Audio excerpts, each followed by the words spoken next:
History is filled with monsters. But what if the most enduring monsters aren't born but made? What if a story, a lie, could be so powerful it could physically deform a person, twisting their memory into something hideous for over 700 years? This is the face of Margaret, Countess of Tyrol.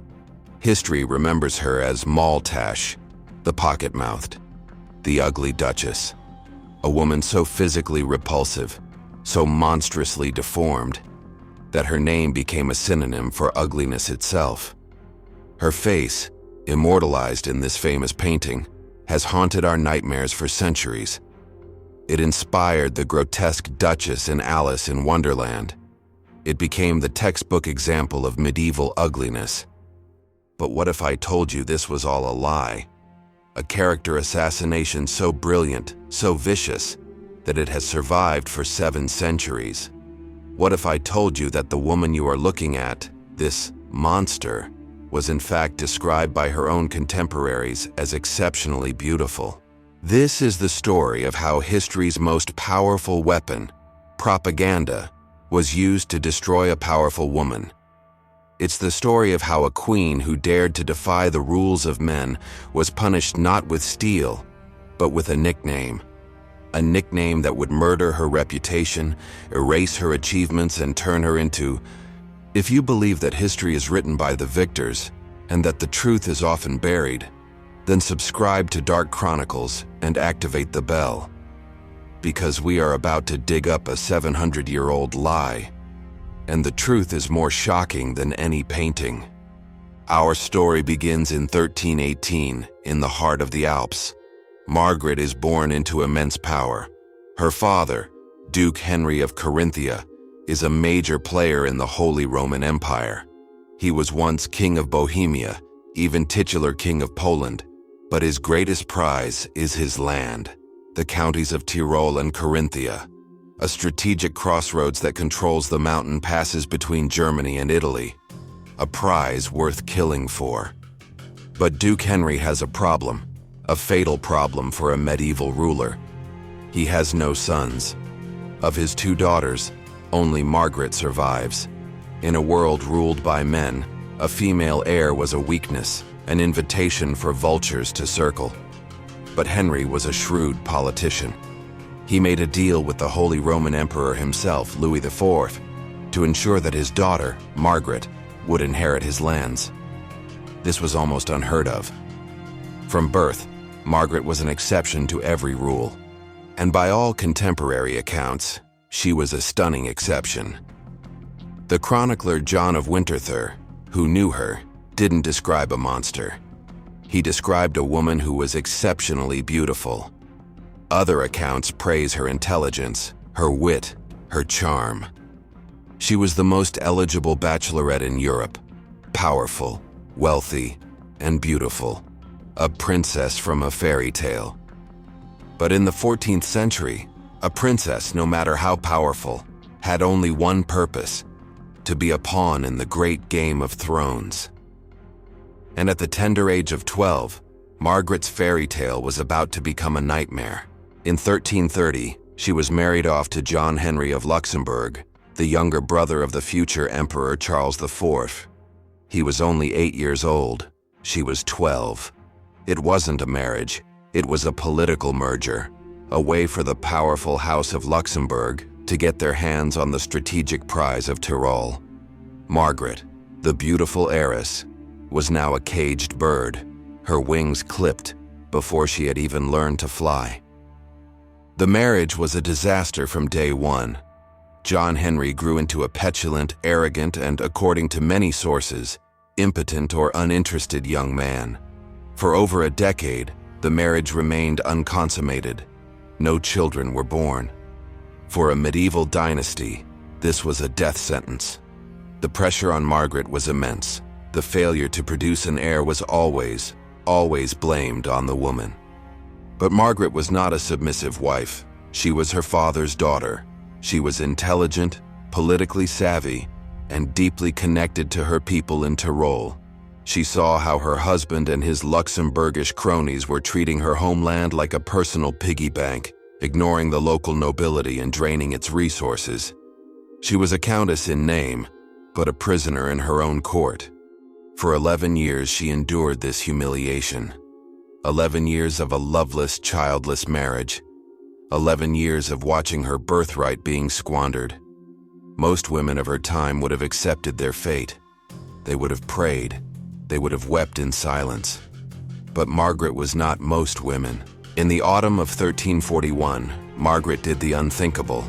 She made her move. While her husband, John Henry, was out hunting, she conspired with the local nobility who were loyal to her.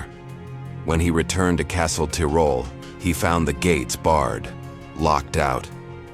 His wife, the Countess of Tyrol, had just staged a coup. She publicly announced that their marriage was void because it had never been consummated. She expelled him from her lands. A 23-year-old woman, in the middle of the 14th century, had just fired her husband. This was not just a divorce. This was a declaration of war. History is full of women who broke the rules. Queens, warriors, rebels. We tell their stories every week. If you want to hear more about the forgotten heroines and anti-heroines of history, make sure you are subscribed to Dark Chronicles. What Margaret did next sealed her fate.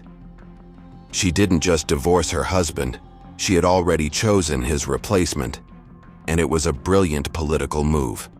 She announced her intention to marry Louis V, the Duke of Bavaria, the son of her father's old ally, the Holy Roman Emperor Louis IV. This was a masterstroke. By allying with the emperor's family, she was securing the most powerful protection possible against the inevitable backlash from the House of Luxembourg.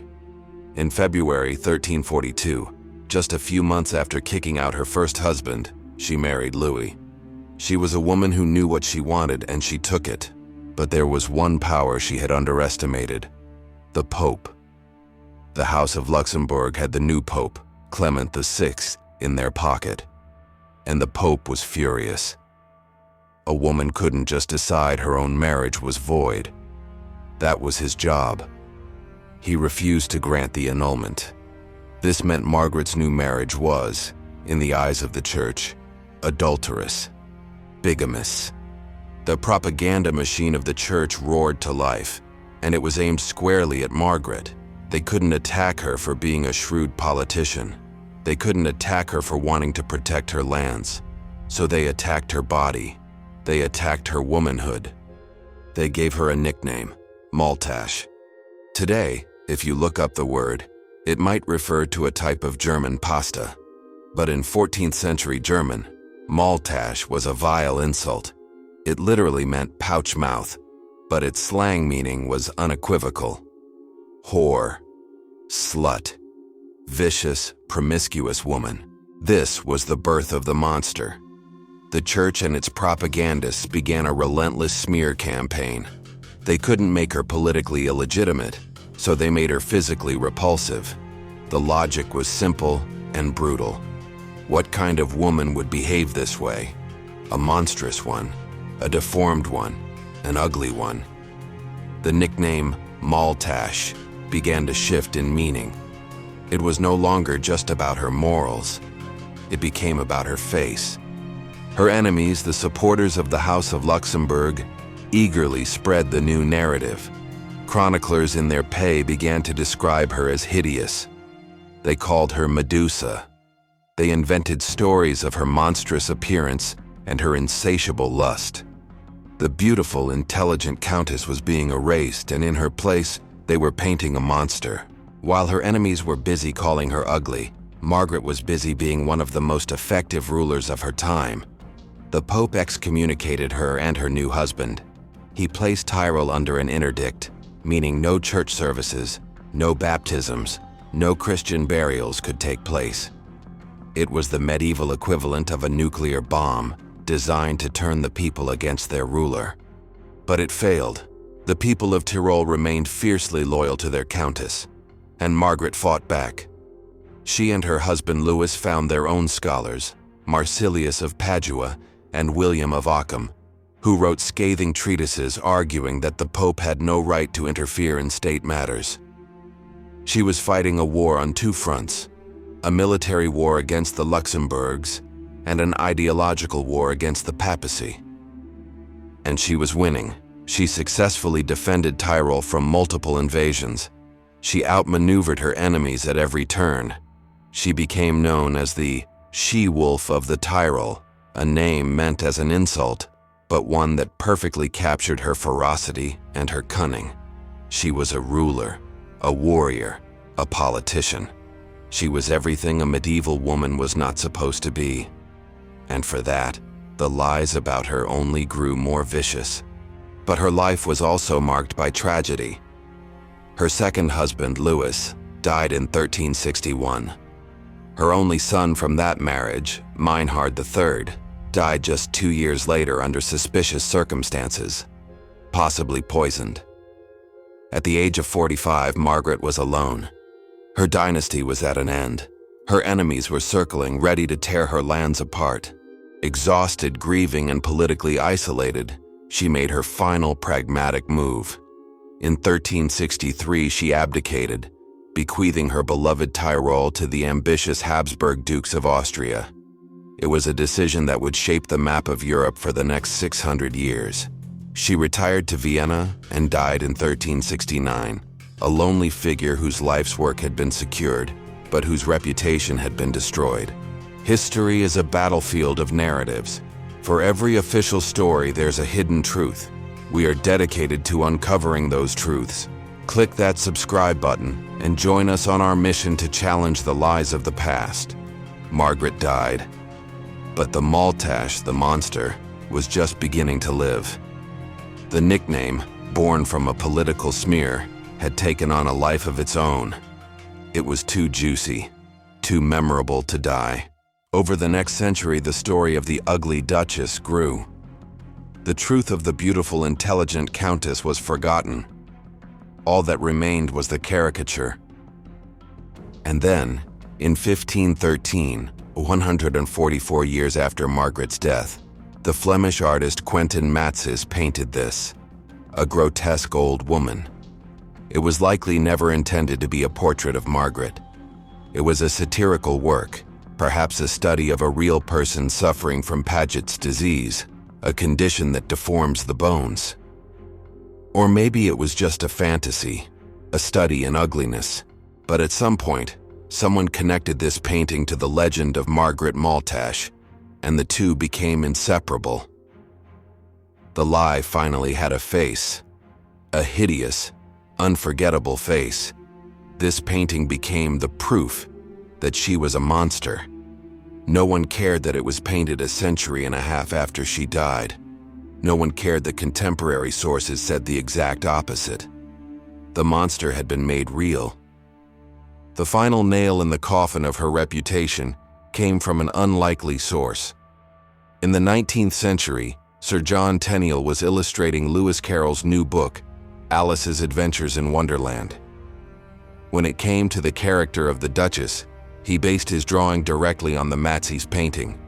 The Ugly Duchess was now a character in one of the most famous children's books of all time. Her transformation was complete. The powerful, beautiful, brilliant Countess of Tyrol was gone. All that was left was a grotesque caricature, a monster in a fairy tale. So why did this happen? Why was it so important to make Margaret ugly? Because her beauty, combined with her power, was too dangerous. A woman who was both beautiful and politically ruthless was a threat to the medieval world order. It was easier to control her narrative by making her a monster. If she was physically repulsive, her actions could be dismissed as the bitter machinations of a freak, not the calculated moves of a brilliant politician. Her story is a chilling lesson in the power of misogyny. When a man is ruthless, he is a strong leader. When a woman is ruthless, she is a she-wolf, a Medusa, a monster. Her appearance becomes a weapon to be used against her. Her ambition is twisted into a grotesque deformity. Margaret of Tyrol was not the Ugly Duchess. She was the slandered Duchess, the defamed Duchess. She was a victim of one of the most successful and longest-lasting character assassinations in history. A lie that has lasted 700 years. There are thousands of stories like Margaret's buried under centuries of lies. We exist to tell them. If you believe these stories need to be told, if you believe in fighting for the truth no matter how old, then do more than just watch. Subscribe to Dark Chronicles. Become part of the movement that gives a voice back to the silenced.